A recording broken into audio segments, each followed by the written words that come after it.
I can talk about the perspective of a parent and Chowan from a very personal standpoint, and that is that my youngest son, Jordan, is a junior here at Chowan. My older son happened to go to a major research university elsewhere in the state, so I've got a very close comparison between the two.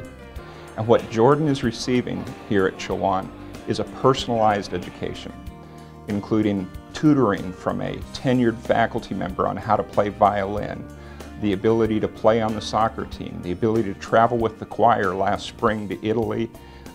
He is receiving the education that he knows he needs, not a cookie-cutter approach that can sometimes be delivered at larger institutions. Students make an impact on my life on a weekly basis.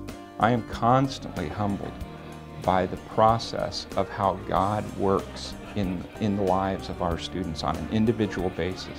So many of our students come to us with needs they don't even recognize, and watching God mold that student into who He wants him or her to be is a process that I never get tired of witnessing, and it's something that is truly one of the special aspects of Chowan.